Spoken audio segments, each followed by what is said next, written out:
ክቡር ጠቅላይ ሚኒስትር ብዙ ነገሮች አንስተዋል። አንድ ኖቲስ ማድረገው ፓተርን አለ በኢትዮጵያ የምሁራን ታሪክ ጠቅላይ ሚኒስትሩ እንዳስቀመጡት ከዘርዓ ያዕቆብ እስከ ተስፈኞቹ ብለው ያስቀመጡት ግምት ሳስገባ እስካሁን ያላሸነፍ ነው የሚመስለኝ ፊውዳሊዝም አላሸነፍ ነው የሚል እምነት አለ። እንዴት እንደምንገልጸው አላቅም። ቢኮዝ ስታተስ ይቀይሩ ይሆናል እንጂ በሁሉም መድረኮች ላይ መሬት ነክሰው የያዙ መሬት ላይ ባላቸው ቁጥጥር ላይ ተመስርተው አዛዥ ናዛዥ መሆን የሚፈልጉ ሰዎች በየደረጃው ማየታችን አልቀረም።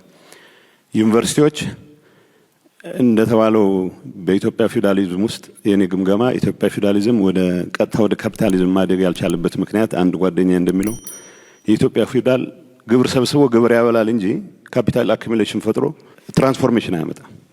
ሶ ኦልሬዲ ንብረቱን የተወረሰለት ከነጣ ካለ ጋቢ ውጪ ከሌላው ድሃ የሚለየው ምንም ነገር የለውም። ምሁራኖቻችንም ግን ተመሳሳይ አባዜ እንዳለባቸው አይ ቲንክ ኖቲስ ማድረግ ያለብን ይመስለኛል። እኔ አሁን የመጨረሻውም ተናጋሪ ሌሎችም ሲናገሩ መንግስት ምን አስበዋል ሲል የምግብ ዋስትናን ለማረጋገጥ የሚያስችል ጥናት ያጠና ሰው መንግስት ቢሮ ከርችሞብኛል አልሰማኝም ሊል የሚችልበት እድል አለ ብዬ አላምንም። ጉዳዩ ራሱን መሸጥ የሚችልበት ነገር መፍጠር መቻል አለብን።